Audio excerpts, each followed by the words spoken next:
Everybody, this is Greg Height. I'm the lead trainer and I'm a board member with the Georgia Lacrosse Officials Association.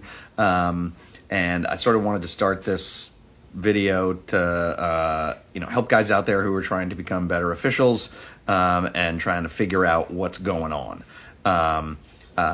We're going to use these discussions to sort of talk about the rules, really get into the rule book and the mechanics so that you can understand the sort of complexity and depths and specificity and vagueness of what it means to be a lacrosse official, right? Hopefully some of you will become better officials and maybe a few of you might become interested in joining our officiating ranks. Just so you know, it's Thursday night. My wife's off on a business dinner. I'm doing laundry, getting ready for games this weekend. And I thought I would kind of try this idea, right? So I get this. This is not a science. This is not something that everybody can do. It is an art. Okay, but the rule book is really important for us to understand. So I want us to start out with that. Some caveats. Hey, I'm not talking about anything but federation rules, and I'm talking about sort of varsity level games here, right? I'm not talking about youth rules, and I'm not talking about NCAA rules, okay? I'm also not really going to talk about other things that you would do when you're trying to figure out what a foul is in lacrosse, right? I'm not going to talk about the temperature of the game. I am not going to talk about is it a playoff game? Is it a regional game? Is it a rivalry game? Like, what's the score? All those things, right? I'm just kind of getting into the rules to get us a real sense of what does the rule book tell us so that we can use that when we're out there, okay? All right, so let's talk slashes and cross-checks, right? A lot of confusion about this. And I get it. Most of folks out there, they don't read the rule book. They definitely don't read the rule book over a couple of years and understand the progression and the change in philosophy of the rules. And they don't watch the videos and they don't sit in on training sessions. They don't watch videos like this. But maybe hopefully we can sort of, again, engage some of those folks, right? So, all right, say it with me, people. You can have contact to the head in the sport of boys lacrosse. That is, by rule, illegal. You hit something you're not supposed to hit. Arm, back, chest, leg, right, including contact with the head. And it does not necessarily automatically need to be a penalty, right? Again, contact to the head is not automatically a penalty in boys lacrosse, okay? Right, we can't call everything a slash. We can't call every contact that hits something it's not supposed to hit a penalty. Literally, we would be out there for 4 hours and my arm would fall off from the amount of flags that I would have to throw. Okay? So there is judgment and subjectivity when we're talking about this stuff. Okay? Right? So the first question that I always ask myself when I'm talking about what is a foul, right? What is a foul? It is it's a personal foul, so we're talking about safety, right? These are serious fouls. Technical fouls we're worried about fairness. So I'm not worried about fairness here. I'm trying to determine whether we have a serious safety foul on our hands, right?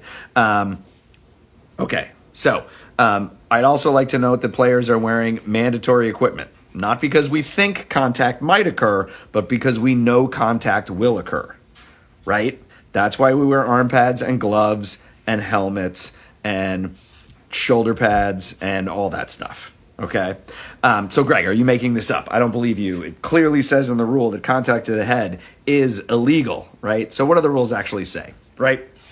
The slash is, quote, referring to a deliberate vicious or something done with reckless abandon, right? A check for it to be legal has to have access to the epitome of that, or you're doing something that is deliberate, vicious, reckless, right, with abandon, then we're on to something here, right? We've probably got a penalty. Now, there are exceptions to when a slash happens, written into the rule book, right? Again, this is Rule 5.7. When a player uses a part of their body other than the head and neck to protect their cross and ward off the contact, in all cases, the player's gloved hand is considered part of the cross. Players can use their arms and back to shield the cross, and if a player is attempting to dislodge the ball and makes what might otherwise be considered illegal, we are going to let it go, right? This is a no call, right? Trying to get the guy's cross, and you whack him a little bit in the arm or the elbow or the hip, right? Doesn't automatically need to be a foul. You can say that it's not. You can have a no call, right? There's exceptions for a player in the act of passing, shooting, or scooping a loose ball. If you come up and you make what could be considered illegal contact, that's the exception, okay? So it very clearly lays out some places where we have the option to say, I got nothing, right? So we're not looking for a regular check. We're not looking for a lacrosse play, right? We're looking for a check that stands out, right? It should pop off the page. Now, what do the rules say about what is specifically a slash?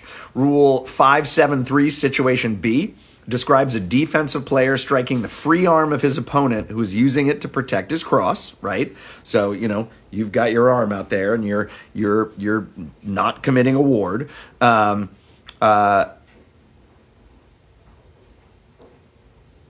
Rule 573, situation D, describes a player who's being beaten by his opponent and swings his cross hitting the back or the shoulder. Think of this as like the lazy attackman who flings his stick at the midi as he's crossing the midfield line, clearing the ball, right? That's a situation where the level of contact is going to be important, but that situation is something that we are specifically told to watch out for, right? So that makes it a lot easier call to make if you have illegal contact with that, okay?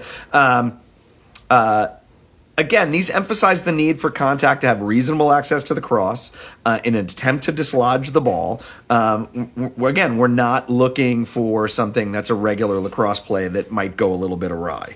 What we're looking for is something that really jumps out. Remember the words that we use to describe these: violent, thrusting, vicious, deliberate, okay? That's what the rule book says. Now, can players use exceptions to the rule to get away with fouls? No. Two specific situations in the book. Think of the goalie making an outlet pass, and maybe he very forcefully comes down right on the top of a player who has scored 4 goals on him, right? This is laid out in Rule 573, situation A.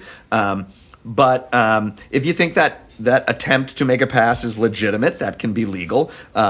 That's one of the exceptions. Again, passing is an exception to the slash rule. But if you think it's intentional, and here is, again, we're not talking about any other player. We're talking about the goalkeeper. So it's a very specific situation, right? You've got Rule 4.8, situation D here. That's where you want to look that up. Goalkeeper protections are not a license to foul anybody, right? Just because you're the goalkeeper doesn't mean you get to hammer somebody, right? And then there's the case of the defensive player repeatedly hitting the gloved hand of a player who's using it to block his cross, or on the gloved hand, right? You can't just hammer away. So you really got to be attempting to dislodge the ball and have access to the cross, right? Rule 573, situation B. Now let's talk about the new head and neck rule, okay? I think this is where a lot of the confusion is being exacerbated. Right, so say it with me.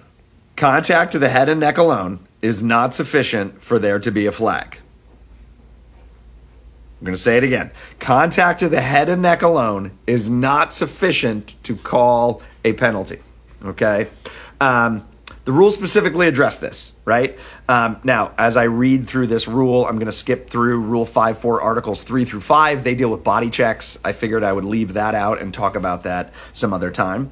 Right? Last year, the only option for us, if you had, a cross check to the head and neck, so our definition of a cross check is thrusting, or violent, excessive slash to the head and neck. So again, we're looking for big hits here with the cross. We're not looking for just contact. It's very clear that we're looking for something big. The only option before was a 2-minute non-releasable. And the committee, the rules committee really wanted to give us an option. And again, officials do not write the rules. ADs and coaches, they are on the rules committee. We have an advisory capacity, but we don't write these rules. They wanted to give us the option to call a 1 minute non-releasable penalty for contact that they kind of felt was a regular lacrosse play that kind of went sideways, right? So it started legal, went up into the head and neck region, right? So again, we got to know what a cross check and a slash is in that first piece here. And that can get, this is not a play gone bad. This is a play that started bad. Now we're talking a 2 minute. And then you have the flagrant option, which is a 3 minute and potential ejection. Okay.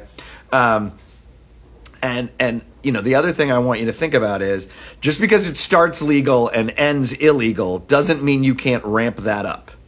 Right. So if you really hammer a guy and it hammers straight up into his head, just because he started in a legal position doesn't mean he gets away with it. Okay. So again, this is why we are out there. We have a lot of judgment and a lot of options, but we want to understand what the parameters are here, right? Rule 542 situation and 571 specifically address the places where you can have contact to the head and it's a no call, right? I'm not making this stuff up. Right? They say contact alone is not sufficient for calling a slash, cross check, or contact to the head and neck.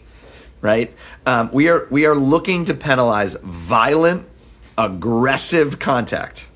Okay? And we are going to allow lacrosse plays. In very simplified terms, these are the questions I think you need to ask yourself if you're trying to figure out which one of these you have. Right? First off, are we talking about a tap or a doink or a kaplow? If we're talking about a tap or a doink, we're not really in the personal foul conversation yet, right?